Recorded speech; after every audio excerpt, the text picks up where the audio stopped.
Haircuts, amputations, and pulling teeth without anesthesia? What? Today we're diving into one of the strangest professions in human history, the medieval barber-surgeon. Fair warning, some of these procedures were pretty brutal. Alright, let's dive right in.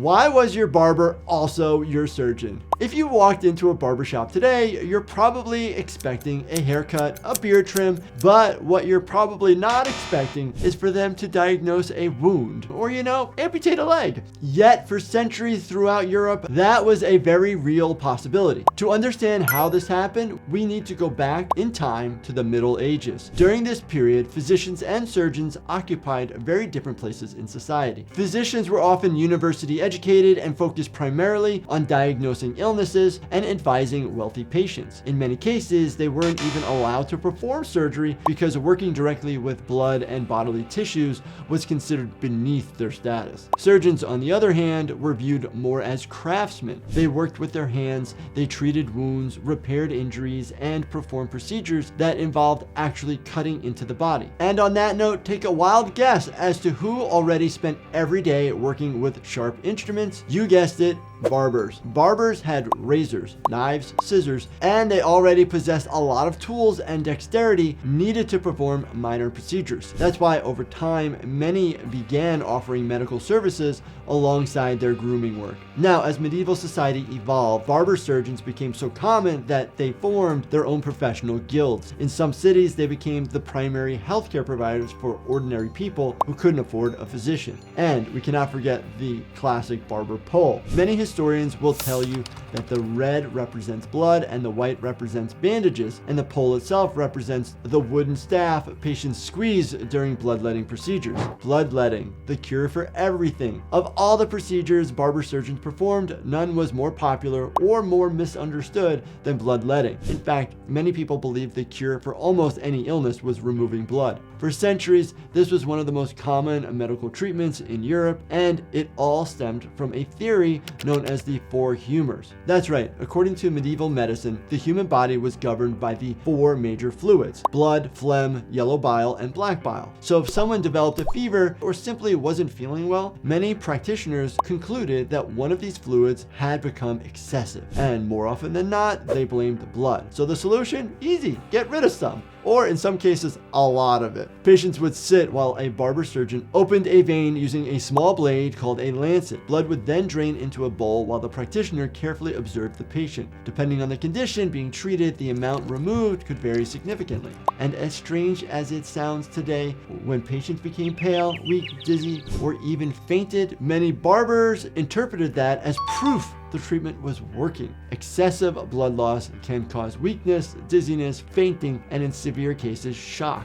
Now, surprisingly, bloodletting wasn't completely wrong in every circumstance. Modern medicine still occasionally removes blood for certain conditions. Patients with disorders like hemochromatosis, where the blood accumulates too much iron, may undergo therapeutic phlebotomy, which is essentially controlled blood removal. But the difference is that modern doctors understand exactly why they are doing it. And bloodletting wasn't the only way barber surgeons attempted to remove excess blood from the body. Cue the horror music and leeches. And yes, we're talking about the same slimy, blood-sucking creature you probably avoid at lakes and ponds. For centuries, barber surgeons and physicians used medicinal leeches as treatment for all sorts of ailments. Patients suffering from headaches, fevers, inflammations could find themselves covered in a dozen leeches. And once attached, the leeches will begin feeding. They use their tiny teeth to create a small incision in the skin and release compounds that prevent blood from clotting. This allows the blood to continue to flow while they feed. From a medieval perspective, this treatment looked incredibly convincing. The problem was that most of the conditions being treated had absolutely nothing to do with having too much blood in the first place. What they didn't understand was whether removing the blood was actually helping. But surprisingly, this is where medieval medicine accidentally got something right. Leeches secrete a powerful anticoagulant called hirudin, which helps prevent blood from clotting and improves blood flow in certain situations. Leeches can help relieve blood congestion congestion when tissue is struggling to drain properly. They can temporarily improve circulation and help preserve tissue while surgeons work to restore normal blood flow. So, unlike bloodletting, which largely disappeared, leeches somehow managed to survive the last several hundred years. It's just that modern medicine has become a little bit more selective about when to deploy the blood-sucking worms. I need to know, have you ever had a leech used on you during a medical procedure or treatment? Let me know in the comments.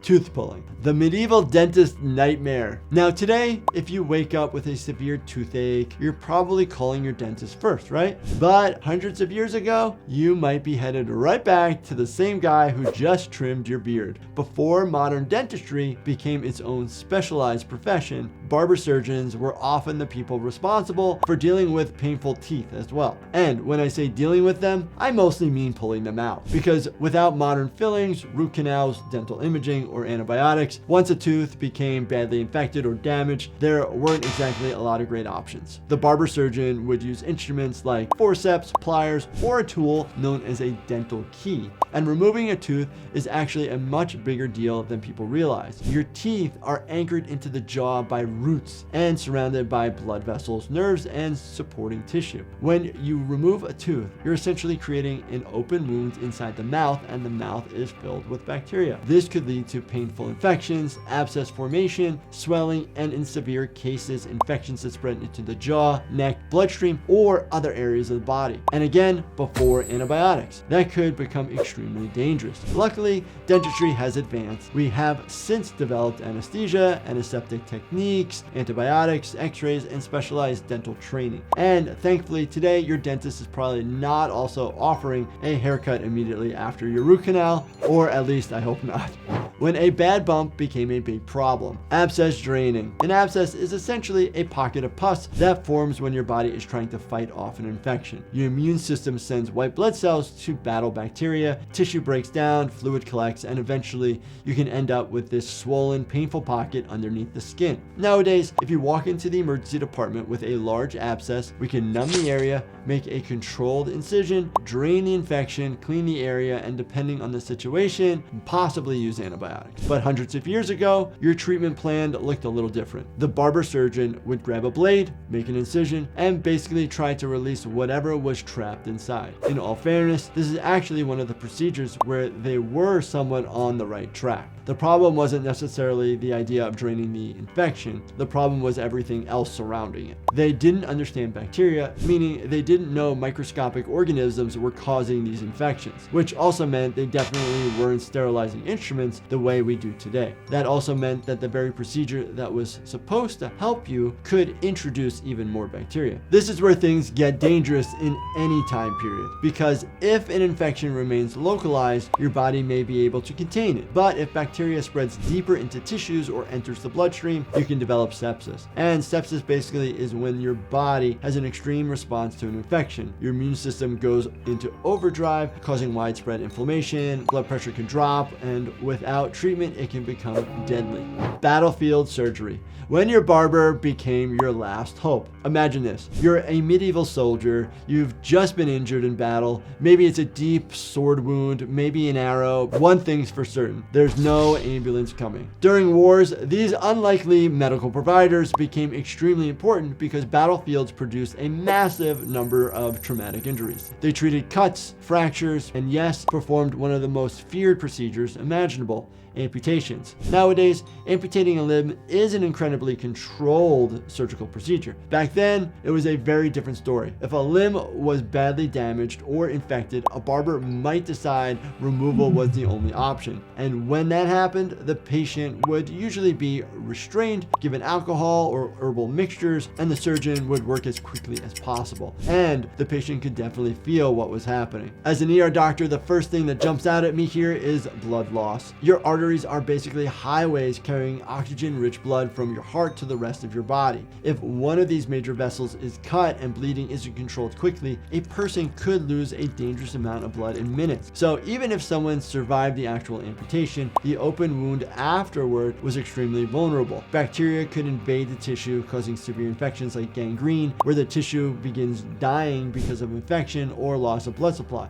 And once that infection spread, the phrase life or limb sometimes became life and limb, taking both. So surviving a medieval amputation wasn't just about surviving the procedure itself. It was about surviving the days and weeks afterward.